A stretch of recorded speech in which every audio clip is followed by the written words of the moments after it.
నమస్కారం గురుగారు. శ్రీమాత్రే నమః. గురువుగారు, ఈ సంవత్సరం ఏలినాటి శని ఏ ఏ రాశుల వరకు ఉండబోతుంది, ఎలా పీడించబోతుంది, వాటి ఫలితాలు ఎలా ఉండబోతున్నాయి, ఎలాంటి పరిహారాలు చేయించుకోవాలి? శ్రీ గురుభ్యో నమః. శ్రీమాత్రే నమః. ఆదిత్యాది నవగ్రహాలు ప్రతి ఒక్కరి జీవితంలో చాలా కీలకమైనటువంటి ఫలితాలను ఇస్తాయి. ఒక్కొక్క గ్రహము ఒక్కొక్క రకంగా ఫలితాలు ఇస్తాయి. అయితే సూర్యగ్రహమేమో సంవత్సరములో 3 నెలలు అనుగ్రహిస్తాడు, అంటే 90 రోజులు, నెల నెల నెల అట్లా అనుగ్రహిస్తాడు. చంద్రుడేమో ఒక నెలలో 18 రోజులు యోగిస్తాడు. నెలలో 18 రోజులు మనకి అనుకూలంగా ఉంటాడు, మిగతా 12 రోజులు మనం నేర్పిస్తాడు చంద్రుడు. అందుకే ఈ 3 ఫ్లక్చుయేషన్స్ అంటే చంద్రుడు మనస్సు కాబట్టి. అదే కుజగ్రహం అనుకోండి, కుజుడు, బుధుడు, శుక్రుడు, ఈ 3 గ్రహాలు ఏవైతే ఉంటాయో సంవత్సరంలో 120 రోజులు యోగిస్తాయి మనకి. కుజుడు కానీ, బుధుడు కానీ, శుక్రుడు కానీ 120 రోజులు మనని అనుగ్రహిస్తారు, మిగతా రోజుల్లో ఏడిపిస్తారు. సో ఈ 5 గ్రహాలు పక్కన పెడితే 2 గ్రహాలు కీలకమైనవి. ఇవి ఏమిటంటే కనుక గురుగ్రహము, శనిగ్రహము. గురువేమో 12 సంవత్సరాలకి ఒకసారి మాత్రమే, 12 సంవత్సరాల్లో కేవలం 5 సంవత్సరాలు మాత్రమే అదృష్టాన్ని ఇస్తారు. 12 సంవత్సరాలు అదృష్టాన్ని, అది కూడా అదృష్టం డిఫరెంట్ మోడ్లో ఇస్తారు, అన్నీ ఒకే మోడ్లో ఇవ్వరు. గురుగ్రహం 2వ స్థానంలో ఉంటేనేమో ధనాన్ని ఇస్తాడు. అదే 5వ స్థానంకి వస్తే జ్ఞానము, self confidence, self motivational and వ్యక్తిగతమైనటువంటి సమర్థతను ప్రసాదిస్తాడు. ఇది 5th ప్లేస్కి వస్తే. 7th ప్లేస్కి వస్తే family life, marital life, హ్యాపీఫుల్ life and సుఖాలు, భోగాలు ఇవన్నీ కూడా సెటిల్మెంట్ చేస్తాడు. అదే 9వ స్థానంకి వస్తే అదృష్టాన్ని ఇస్తాడు. ఇంకా అన్ఎక్స్పెక్టెడ్ థింగ్స్ జరిగిపోతాయి జీవితంలో. అదృష్టం అంటే అసలు లైఫ్లో నువ్వు ఎక్స్పెక్ట్ చేయని రేంజ్ కూడా వెళ్ళిపోవచ్చు 9వ స్థానం గురువు వస్తే. అట్లాగే 11వ స్థానం గురువు వచ్చాడనుకో విపరీతమైన లాభం కలిగిస్తాడు. 2వ స్థానంలో వస్తే ధనం ఇస్తాడు, డబ్బులు ఇస్తాడు. కాబట్టి ఈ 5 రకాలుగా గురువు యోగిస్తాడు. కానీ ఏది ఇచ్చినా 12 సంవత్సరాలకు ఒకసారి ఇస్తాడు. డబ్బులు ఇచ్చేది ఉంటే 12 సంవత్సరాలకు ఒకసారి డబ్బులు ఇస్తాడు. అది ఎవరికి ఈ సంవత్సరం అంటే ఈ 2025కి ఎవరికి అంటే వృషభ రాశి వారికి డబ్బులు ఇచ్చేస్తాడు, ఫుల్ డబ్బులు వస్తాయి వృషభ రాశి వారికి. ధనయోగ ప్రాప్తి ఉంటుంది. అదే లాభాలు ఇంకా అన్ని రకాలుగా ఆల్రౌండ్ 5 రకాల లాభాలు ఒక రేంజ్లో ఉంటే ఇస్తాడు. అదేంటి ఏకాదశ స్థానంలో, అది ఎవరికి అని అంటే సింహరాశి వారికి 2025. అంటే అన్ని రకాల బెనిఫిట్స్ ఇస్తాడు. 11 ఇంట్లో వచ్చాడు కాబట్టి అన్ని బెనిఫిట్స్. అదే తులారాశి వాళ్ళకి ఏంటంటే లక్, నిన్ను కింద ఉన్నది ఎక్కడో తీసుకెళ్ళి అక్కడ పెట్టేస్తాడు. ఇంకా అచీవ్మెంట్స్, గ్రేట్ అచీవ్మెంట్స్ ఇస్తాడు. తులారాశి వాళ్ళకు ఉంది, అదృష్ట యోగం ఉంది. అదే ధనుసు రాశి వాళ్ళకి పెళ్ళి, పెటాకులు అన్నీ మంచి జరిగిపోతాయి. ఇంకా శుభకార్యాలు చేయడాలు, సుఖాలు, భోగాలు, మంచి ఇంకా జీవితంలో కొన్ని అద్భుతాలు జరుగుతాయి అన్నమాట. శరీరక సుఖాలు మంచిగా దొరుకుతాయి అన్నమాట, భోగాలు దొరుకుతాయి. ఎవరికి ఈ సంవత్సరం అయితే ధనుసు రాశి వాళ్ళకి. కుంభరాశి వాళ్ళకి ఏంటంటే సెల్ఫ్ సస్టైనబుల్ పవర్ అనేది కుంభరాశి వాళ్ళకి ఇస్తాడు. అంటే మెచ్యూరిటీ లెవెల్స్ ఇంప్రూవ్ అవుతాయి, స్టేబుల్ అవుతారు, తమను తాను ఒక స్కిల్ పర్సన్గా తయారు చేసుకుంటారు. ఇవన్నీ కూడా జరుగుతాయి అన్నమాట. సో ఇది అన్నీ 12 సంవత్సరాలకు వచ్చే యోగాలు వీళ్ళందరికీ నేను ఇందాక చెప్పినవి. అదే శని అనుకోండి 30 సంవత్సరాల్లో 7.5 సంవత్సరాలు ఏమో అదృష్ట యోగాలు ఇస్తాడు. 7.5 సంవత్సరాలు అదృష్ట యోగం ఇస్తాడు. అది డిఫరెంట్ మోడ్లో. ఒక 2.5 సంవత్సరాలు ఎట్లా ఇస్తాడంటే అదృష్టము ఇంకా అహంకారం ఇట్లా పెరిగిపోతుంది అనమాట. అంత డబ్బు సూపర్గా ఇచ్చేస్తాడు. అది ఎట్లా అంటే అర్థమైందంటే ఆ 2.5 సంవత్సరాలు ఏం చేస్తాడంటే మనల్ని మంచిగా ముద్దుగా ప్రేమగా మాట్లాడుకుంటూ మనకు ఒక పెద్ద బిల్డింగ్ ఇప్పించి 30th ఫ్లోర్ దాకా తీసుకెళ్తాడు. అంటే 30 సంవత్సరాలు కదా, 30th ఫ్లోర్కి తీసుకెళ్తాడు అనమాట. 30 సంవత్సరాలకి తీసుకెళ్ళి మంచిగా ప్రేమగా భుజం మీద అన్ని తట్టి కరెక్ట్గా అంటే ఏకాదశ స్థానములో శని అయిపోతే ద్వాదశ స్థానంకి వస్తాడు. ద్వాదశ స్థానం లోపల శని రావడం అర్థమైందనంటే ఆ 30వ ఫ్లోర్ నుంచి చలో అని నూకేయడం అనమాట. పని అయిపోయిందని పైకి వచ్చి నూకేస్తాడు. 12వ ఇంట్లో శని రావడం అంటే అర్థం ఏంటంటే 30వ ఫ్లోర్ నుంచి నీ కిందికి నూకేయడం అని అర్థం. సో మళ్ళీ కింద గ్రౌండ్ ఫ్లోర్కి రావాల్సిందే. అది ఎవరికి అని అంటే ఈ సంవత్సరం అయితే అది మేషరాశి వాళ్ళకి. వీళ్ళని ఇప్పటిదాకా తీసుకెళ్ళి 30th ఫ్లోర్ దాకా తీసుకెళ్ళి కూర్చోబెట్టాడు, ఇప్పుడు నూకేశాడు పైనుంచి. ఇంకా ట్రావెలింగ్లో ఉన్నారు, ఇంకా కింది దాకా రాలే. ఇంకా మే 15 తర్వాత కింద పడ్డ దెబ్బలు అప్పుడు నొప్పులు స్టార్ట్ అవుతాయి అనమాట. కిందికి తలిగేది ఇప్పుడు ట్రావెలింగ్లో ఉన్నారనమాట మేషరాశి వాళ్ళకి. ఇంకా వాళ్ళకి ఇంకా శని ఎఫెక్ట్ ఇంకా స్టార్ట్ అవ్వాల మే 15 తర్వాత. అందుకోసం అంటే గురువు జరిగిపోతాడు, అప్పుడు శని ఎఫెక్ట్ స్టార్ట్ అయిపోతుంది అనమాట. ఇంకా ట్రావెలింగ్లో ఉంటే దెబ్బలు దాకవు కదా. సో ట్రావెలింగ్లో గురువు ప్రొటెక్ట్ చేస్తున్నట్టు అర్థం. సో వీళ్ళు కనుక అక్షయ తృతీయ వచ్చి యాగం చేసుకున్నారనుకోండి, వీళ్ళకి పారాచూట్ వేసుకున్నట్టు. ఎవరు? మేషరాశి పారాచూట్ దొరుకుతుంది. లేదంటే టప్ అని భూమికి వేసుకుంటారు, ఇంకా స్టార్ట్ అవుతుంది. అదొక పాట వేసుకోవచ్చు అనమాట. అదేదో పాట ఉంటుంది కదా, నీ గూడు చెదిరింది నీ గుండె పగిలింది అని మంచి పాట వేసుకోవచ్చు అనమాట. ఎవరికి? మేషరాశి వాళ్ళకి. సో వీళ్ళకి మే 15 తర్వాత ఏళ్ళనాటి శని స్టార్ట్ అవుతుంది. 30 ఏళ్ల తర్వాత 7.5 సంవత్సరాలు ఏడిపిస్తాడు శని. 7.5 సంవత్సరాలు యోగిస్తాడు. ఎలా యోగిస్తాడు అంటే 2.5 సంవత్సరాలు 2.5 సంవత్సరాలు 2.5 సంవత్సరాలు ఇలా గ్యాప్ ఇచ్చుకుంటూ యోగిస్తాడు. అంటే 30 ఏళ్లలో ఎవ్రీ ఒక 10 ఇయర్స్కి ఒక్కసారి గ్యాప్ ఇచ్చుకుంటూ లెక్కిస్తాడు. కానీ ఏడిపించడం మాత్రం కంటిన్యూ 7.5 సంవత్సరాలు ఏడిపిస్తాడు. సో శని మొత్తము తన యొక్క పీరియడ్లో 30 ఏళ్ళ ఒక సైకిల్ మొత్తం, ఒక ఏదైతే జొడాక్ సైన్ మొత్తం తిరగాలంటే రాశిచక్రం మొత్తం తిరగడానికి శనిగ్రహానికి 30 ఏళ్ళు టైం పడుతుంది. కానీ ఆ 30 ఏళ్లలో ఆయన యోగించేది మాత్రం 7.5 సంవత్సరాలు. ఆయన విపరీతంగా పిండి పిప్పి వేసేది 7.5 సంవత్సరాలు. ఇంకా రిమైనింగ్ ఏదైతే టైం ఉంటుందో 15 ఇయర్స్ టైం ఏదైతే ఉంటుందో ఆ టైంలో కూడా ఏడిపిస్తాడు. సో ఏడిపించే గ్రహము శనిగ్రహమే. కాకపోతే నిన్ను కరెక్ట్ రైట్ ఇయర్స్ వేలో కూర్చోబెడతాడు. నీకు మంచి టీచర్ నిన్ను చిన్నప్పుడు నీకు బాగా నేర్పించి బాగా కొట్టి చేసి నీకు నేర్పిస్తే ఇప్పుడు నువ్వు ఒక మంచి పొజిషన్ ఉన్నప్పుడు అప్పుడు ఆ గురువుని తిట్టుకొని ఉండొచ్చు. కానీ ఒక మంచి పొజిషన్ వచ్చిన తర్వాత ఈజ్ మై రైట్ గురువురా, ఆ రోజు ఆయన నన్ను భర్త పెట్టి కొట్టకపోయి ఉంటే ఇవాళ నేను ఈ పొజిషన్ ఉండకపోతుండే. అప్పుడు ఆయన ఫార్మల్స్ నాకు గట్టిగా నేర్పించింది కాబట్టి ఇవాళ నేను ఈ పొజిషన్ ఉన్నా అని చెప్పుకునేది ఎవరు అంటే శనిగ్రహమే. ఈజ్ ద రైట్ గురువు అనమాట. కాకపోతే అందరూ ఆయన నచ్చ చెప్పి గోరు ముద్దలు పెట్టే రకం కాదు, వాతలు పెట్టి మరీ పని నేర్పిస్తాడు. సో అదే ఏలినాటి శని అంటే. ఏలినాటి శని 3 రకాలు ఉంటుంది. ఒకటి నెత్తి మీద శని ఉంటాడు. 12వ స్థానంకి వస్తే శని నెత్తి మీదకి వచ్చినట్టు లెక్క. శని నెత్తి మీదకి వచ్చాడు అంటే అర్థం ఏంటంటే అహంకారం పెరిగిపోతుంది, కోపం వస్తుంది, అత్యాశ పెరుగుతుంది, లిటిగేషన్ ల్యాండ్లు కొంటారు, సెటిల్మెంట్స్ వేసుకుందామనుకుంటారు, ఏదో చేస్తామంటారు. తీరాను అగ్రిమెంట్ చేసుకొని సేల్ డీడ్ చేసుకున్నాక వాడు వస్తాడు. మధ్య ఒకటి జరిగింది, వాళ్ళు దుర్మార్గులు మొత్తం అంతా గ్యాంగే. అది ఏం చేస్తారు, ఒక మంచి ల్యాండ్ చూపిస్తారు, అమ్మేస్తారు, ల్యాండ్ సేల్ డీడ్ అయిపోతుంది, డబ్బులు తీసుకుంటారు. వీళ్ళు మొత్తం ప్రీ ప్లాన్గా ఉంటారు, ఆల్రెడీ వాడికి అగ్రిమెంట్ చేసి ఇస్తారు ఎవడికో వాడి ఫ్రెండ్కే. వీడు మొత్తం కొనుక్కున్నాక వీడు డబ్బులు తీసుకున్నాక 15 రోజులకు వస్తాడు వాడు. వీడు ఇంకెందుకు కొనుక్కున్నా ఇట్లా అని అనుకునేసరికి వాడు ఏదైనా పని చేస్తాడా, ఇంకా దాని మీద ఇంకే పెట్టుబడి పెడతాడా అని చూసేటప్పుడు అప్పుడు వాడు వస్తాడు, నేను అగ్రిమెంట్ చేసుకున్నా అని చెప్పి వాడు కేసు ఇస్తాడు వీడి మీద. వీడు ఆల్రెడీ నాకు అగ్రిమెంట్ చేసి నీకు ఎట్లా అమ్ముతాడు అంటాడు. కథం, బాయ్ బాయ్, ఇంకా అయిపోయి. ఇక వాడు ఏడ్చుకుంటూ కూర్చోవాలి. ఇంకా అయితే వీడికి సెటిల్మెంట్కి వీడు డబ్బులు ఇవ్వాలి, లేకపోతే కేసు నడుస్తూ ఉంటుంది. ఇక తేలదు, ఇంకా లైఫ్ అయిపోద్ది, జీవితం అయిపోతుంది. సో ఈ విషయంలో భారతదేశంలో చట్టాలు చాలా మారాలి. అట్లా మారకపోతే కష్టం. కానీ ఇట్లా ఉంటాయి. ఈ ఏడికించి ఇరుకులు పడతారబ్బా ఎవరు? ఏలినాటి శని బిగినింగ్ అయింది అని అంటే 2.5 సంవత్సరాలు ఉన్నాయన్నీ పోగొట్టేస్తాడు. పోగొట్టి ఇంకేం లేదు, ఇంకా ఏడవడానికి కన్నీళ్ళు తప్ప ఇంకేం ఉండవు అక్కడ. భార్య పిల్లల్ని దూరం చేస్తాడు, భార్య తనంతానే దూరం చేసుకునేటట్టు కూడా చేస్తాడు. భార్య మీద అనుమానం స్టార్ట్ అవుతుంది, అది భర్త మీదైనా భార్య మీదైనా. మా ఆయన ఎవరితోటో బాగా మాట్లాడుతున్నాడు రాత్రి, అవి స్టార్ట్ అయిపోతుంది. ఇంకా ఆడ మాట్లాడేది ఉండదు, ఆడ ఏముండదు ఆడ. కాకపోతే అనుమానం స్టార్ట్ అవుతుంది.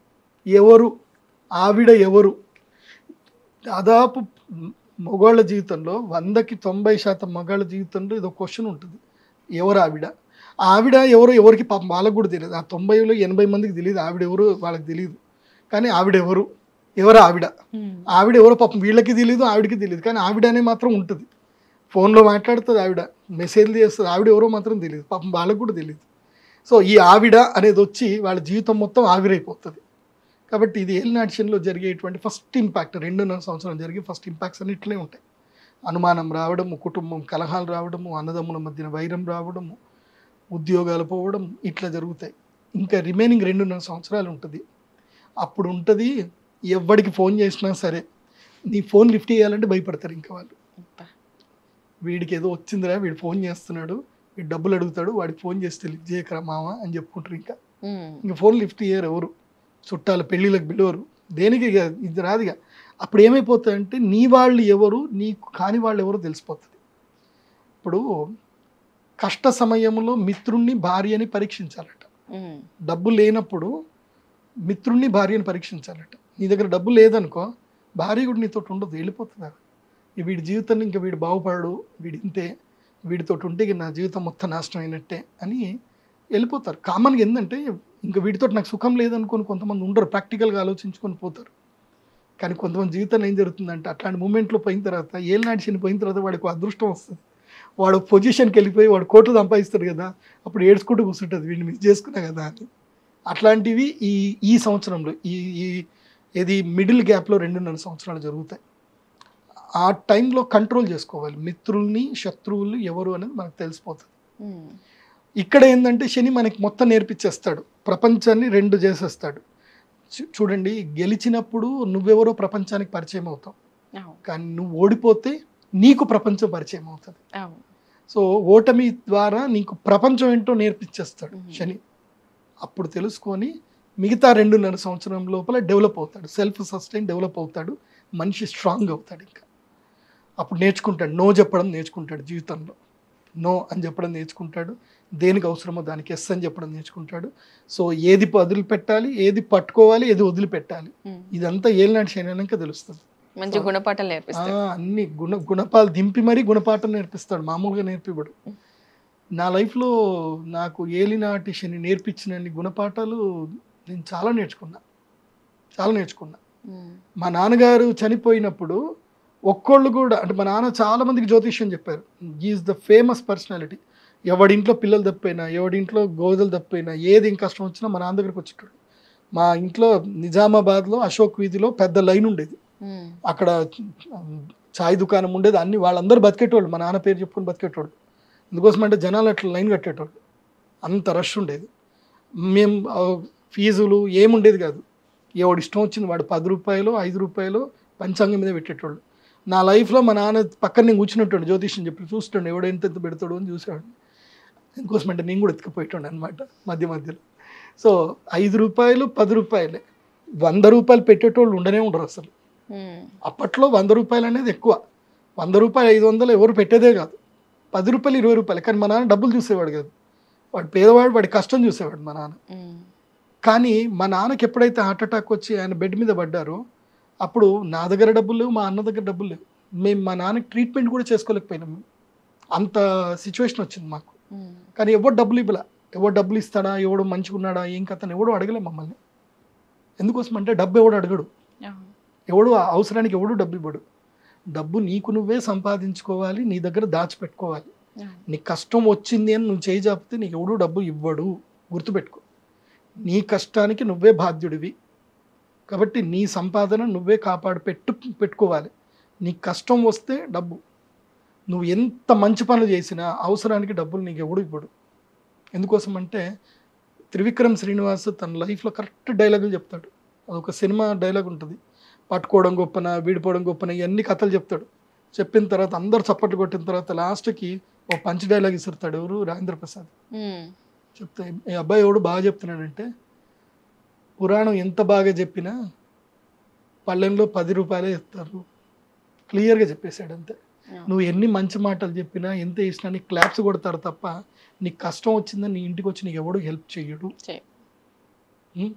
ఇప్పుడు నాకు కూడా కష్టం వచ్చింది, కష్టం వచ్చినప్పుడు నాకు ఎవడు రాలేదు నా దగ్గరికి. నా డబ్బే నన్ను కాపాడింది, నా సెల్ఫ్ సస్టైనబిలిటీ, నా నాలెడ్జే నన్ను కాపాడింది.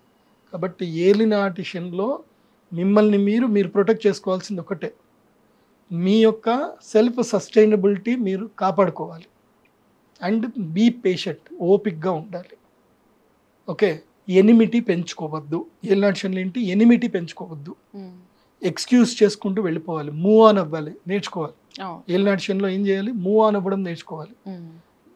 అక్కడనే ఇరుక్కుపోకూడదు, అదే గతంలో అక్కడనే ఇరుక్కుపోకూడదు, మూవ్ ఆన్ అవ్వడం నేర్చుకోవాలి.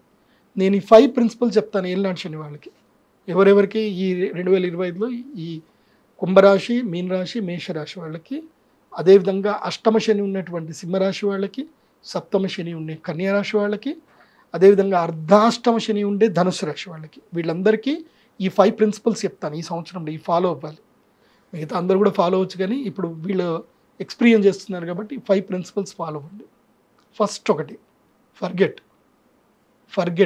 ఫస్ట్ ఒకటి నేర్చుకోవాల్సింది ఏంటంటే ఫర్గెట్. గతం మర్చిపోండి. ఏవైనా మీకు ఇన్సిడెంట్ జరిగాయి, దుఃఖాలు జరిగాయి, అవన్నీ కూడా మర్చిపోండి. ఫర్గెట్. Next forgive. మిమ్మల్ని ఎవరైనా ఇబ్బంది పెట్టినా, మోసం చేసినా, ఏది చేసినా వాళ్ళ మీద కక్షతోటో దానితోటో ఉండకండి. ఫర్గివ్. వాళ్ళని అక్కడ వదిలేసేయండి, ఫర్గివ్ చేసేసేయండి అంతే. Next move on. ముందుకు వెళ్ళిపోండి, ఆగొద్దు. Don't stop, move on. Continue వెళుతూనే ఉండాలి.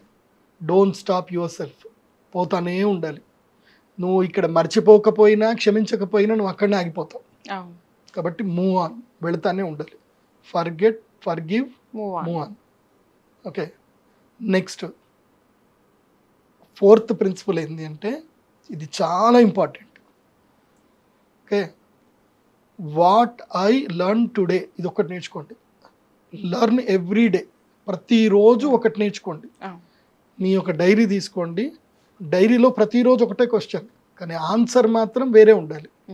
ఏంటి? ఆన్సర్ మాత్రం వేరే ఉండాలి. క్వశ్చన్ ఒకటే, ఏంటి? What I learn today. Okay, ఇది ఒక diary. What I learn today ఒక క్వశ్చన్. తర్వాత ఐదో question, what I earn today. ఈరోజు నేను ఎంత సంపాదించాను, ఏం నేర్చుకున్నాను, ఎంత సంపాదించాను. ఇవి చాలా ముఖ్యం. ఇది డైరీలో రాసి లైఫ్లో ముందుకెళ్ళండి. మీ జీవితంలో మిమ్మల్ని ఆపేటోడు ఎవడూ ఉండడు. ఈ ప్రిన్సిపల్తో వెళ్ళండి. సో వైరం పెంచుకోవద్దు. ఏలినాటి శనిలో ఉన్నదానికి వైరం పెంచుకోవద్దు. వైరం పెంచుకొని కోపం పెంచుకున్నాక అది నిన్ను కాల్చేస్తుంది. నువ్వు ఎవరినో ద్వేషిస్తుంటే వాడికి ఏం ఒరగదు, అది నిన్నే కాల్చేస్తుంది, నిన్ను నాశనం చేస్తుంది, నిన్ను ముందుకు ఎదగనివ్వదు. సో నువ్వు క్షమించలేదనుకోండి, ఆ దుఃఖం నిన్ను ఏడిపిస్తూనే ఉంటుంది. వదిలేసి వెళ్ళిపో. నిన్ను మోసం చేసిన వాళ్ళ గురించి నువ్వు పట్టించుకోకు, ముందుకెళ్ళిపో, జీవితంలో బాగుపడతావు. ఇది ఏలినాటి శని వాళ్ళు ఉండేవాళ్ళు తప్పకుండా నేర్చుకోవాలి. ఇది నేను జనరల్గా చెప్తుంది.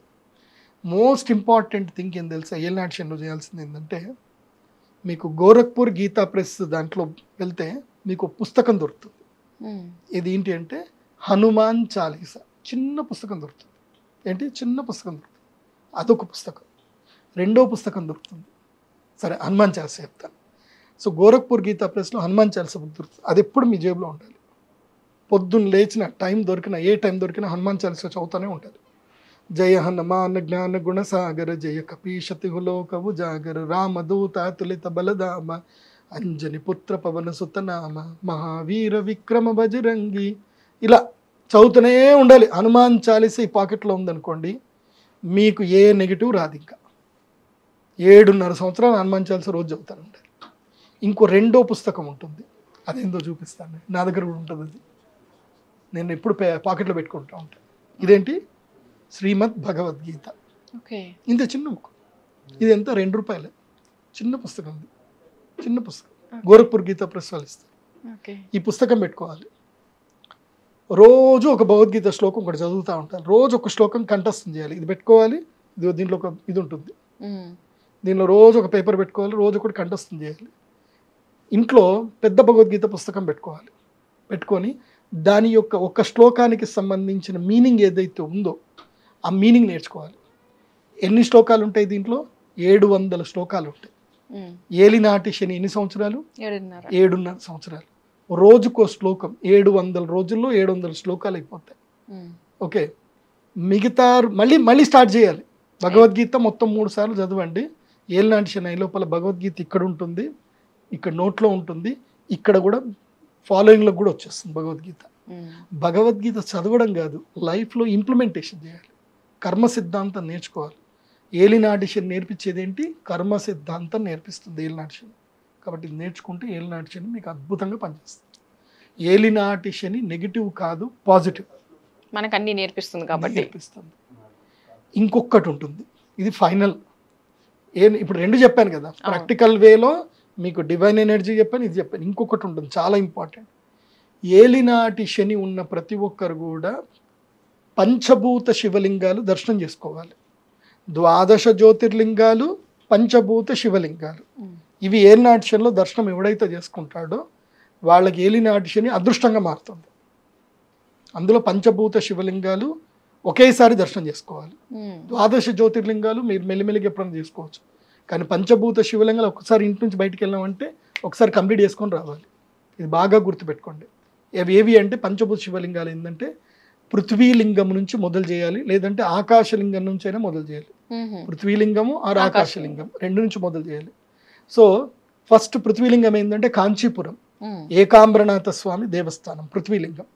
తర్వాత జలలింగం జంబుకేశ్వర స్వామి జలలింగం. తర్వాత మధ్యలో ఉంటుంది, ఇది వాళ్ళు అటు నుంచి స్టార్ట్ చేసిన ఇటు నుంచి స్టార్ట్ చేసిన, ఇది చాలా ఇంపార్టెంట్, అరుణాచల క్షేత్రం మధ్యలింగం. ఇదేంటి అగ్నిలింగం.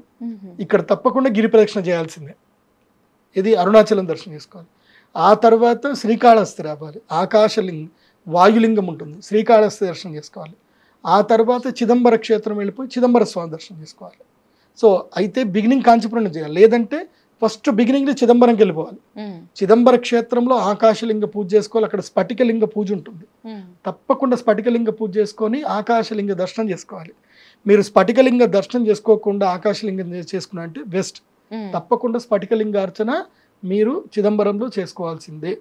దాని తర్వాత శ్రీకాళహస్తి, తర్వాత అరుణాచలం, తర్వాత జంబుకేశ్వరం, తర్వాత కాంచీపురంలో పూజ చేసుకొని ఏకాంబరనాథ స్వామి దర్శనం చేసుకొని, తర్వాత ఏంటి కంచి కామాక్షి అమ్మవారి యొక్క దర్శనం చేసుకొని అప్పుడు వెంకటేశ్వర స్వామి దగ్గరికి వెళ్ళి కొండెక్కాలి. సో దీంతో ఏలినాటి శనికి సంబంధించిన సమస్యలన్నీ పోతాయి.